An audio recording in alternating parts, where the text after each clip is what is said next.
Johan Liebert. Johan Liebert is what happens when an angelic face comes with a mind as twisted as a pretzel. He's handsome, soft-spoken, and could probably convince a goldfish to drown itself. Raised in 511 Kinderheim, basically a government-sponsored trauma factory, Johan graduated summa cum laude in psychological warfare. Instead of punching or stabbing people like a normal villain, he whispers a few words into their ears and lets their brains do the rest. At his peak, Johan wasn't just ruining lives. He was deleting hope from existence. He could walk into a perfectly normal town and, within a week, have the local priest questioning God, the therapist needing therapy, and the town's most beloved kindergarten teacher chain-smoking behind a dumpster. His whole deal? Proving life is meaningless and dragging everyone else into his emo phase. But even the ultimate manipulator can get outplayed. Johan's plans began to crumble when confronted with Dr. Kenzo Tenma, a man with an almost irritating commitment to saving lives. Tenma's persistent compassion and refusal to succumb to Johan's manipulations served as the one variable that Johan never accounted for. He set out to prove that humanity is a lost cause, but Tenma's refusal to break down was the ultimate plot twist. Tywin Lannister. He wasn't a king, but every king answered to him. A mastermind, a tactician, untouchable, until he became the first ever Skibidi toilet Riz victim. How did the most powerful man in Westeros end up getting clapped mid-bowel movement? From the shadows of the Iron Throne, Tywin didn't just play the Game of Thrones, he was the game. While other nobles were out here getting drunk, making terrible life choices, and dying at weddings, Tywin was treating Westeros like a corporate takeover. Ruthless, brilliant, and somehow always 5 steps ahead, he didn't just rule House Lannister, he practically ruled the kingdom. And let's be real, if Westeros ran on competence instead of plot twists and dragons, Tywin would have been chilling on the Iron Throne and reminding everyone that Lannisters always pay their debts. He crushed his enemies, manipulated every major house in Westeros, and even managed to turn Joffrey, the human embodiment of a migraine, into a somewhat functional ruler. Tywin was winning the whole time, until, he wasn't. Turns out, treating your kids like NPCs has consequences. After years of emotionally speedrunning Tyrion's villain arc, Tywin made one fatal mistake, assuming he was too important to be killed. Bad news. Tyrion didn't get the memo. And just like that, one crossbow bolt to the intestines while mid-bowel movement, Westeros lost its greatest tactician to an angry dwarf with daddy issues. He spent his whole life trying to rule from the Iron Throne, only to end up dying on the porcelain throne. Not exactly the royal send-off he had in mind. Franklin Saint didn't just fall from the top. He sprinted off the edge, did a flip, and set everything behind him on fire. And the craziest part? Nobody even pushed him. He started as a smart, ambitious kid from South Central LA, determined to make something of himself. But instead of chasing the American dream, he hustled his way into becoming a drug kingpin. He wasn't just a dealer. He was running the crack trade like a Fortune 500 CEO, flipping drug money into real estate, politics, and power. For a while, it looked like he was untouchable. He had politicians in his pocket, rivals fearing his name, and millions stacked. He could have been a legend if he had played his cards right. Instead, he became the reason parents tell their kids not to do drugs. Just like they tell their kids this channel is an example of peak human performance, and they should subscribe immediately for good luck. At first, Franklin told himself it was about lifting up his people and securing generational wealth. But at some point, that dream turned into pure greed. He flooded his own neighborhood with drugs, ordered assassinations, tortured people. And when asked how he slept at night, like a baby.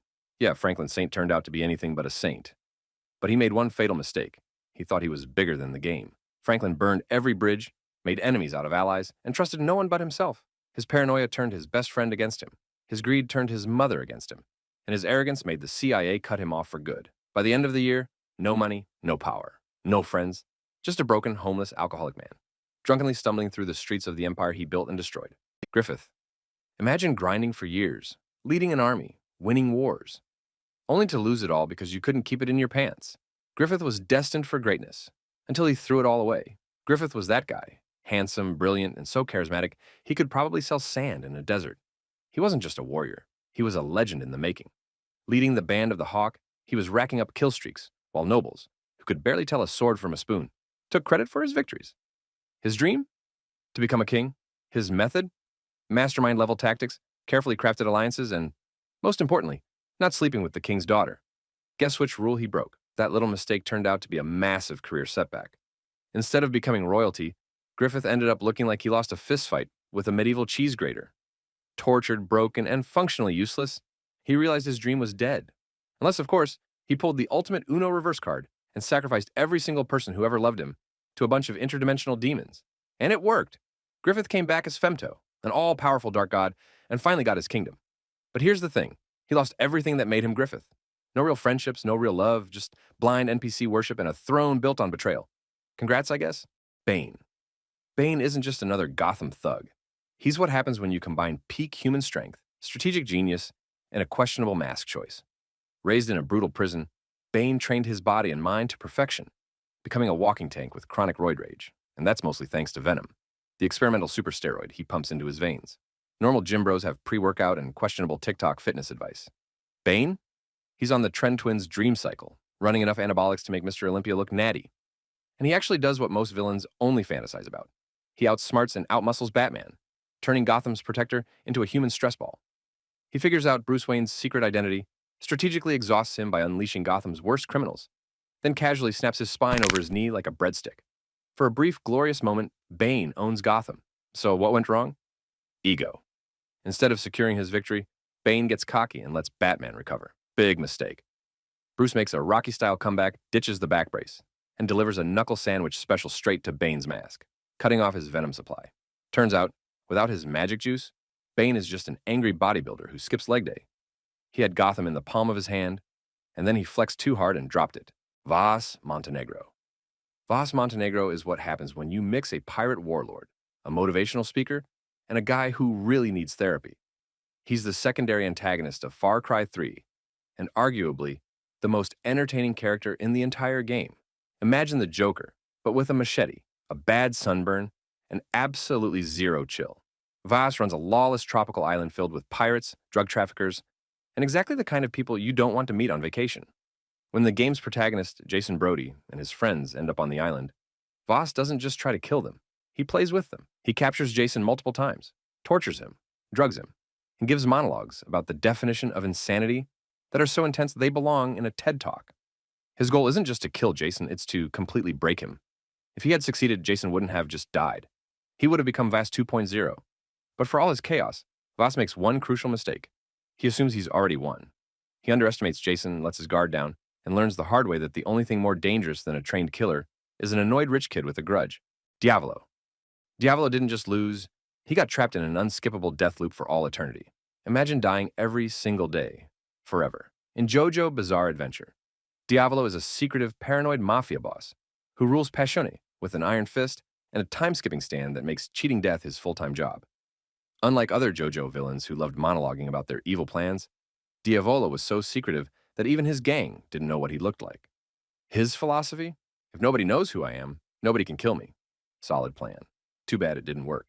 With King Crimson, he had the power to pull it off. This stand let him erase time itself. So whenever something bad was about to happen, he'd just hit Ctrl+Z and pretend it never happened. Punch coming his way, gone. Losing an argument, vanished. Taxes due, never existed. He was untouchable.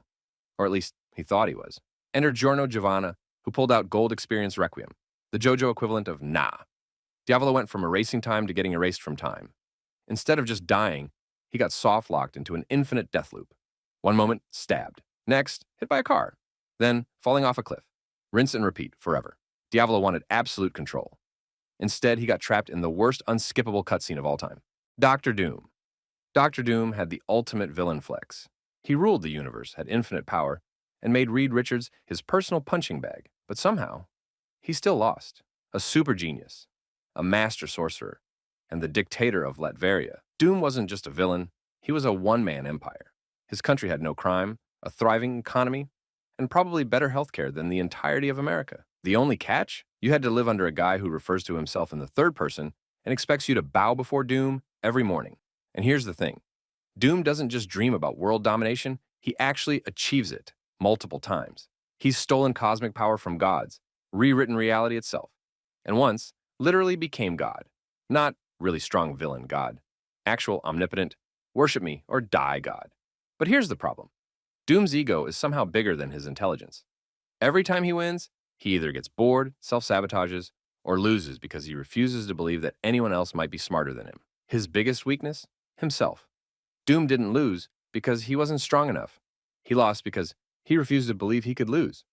Every time he's at 99% completion, he rage quits because he just can't fathom that anyone but Doom should win.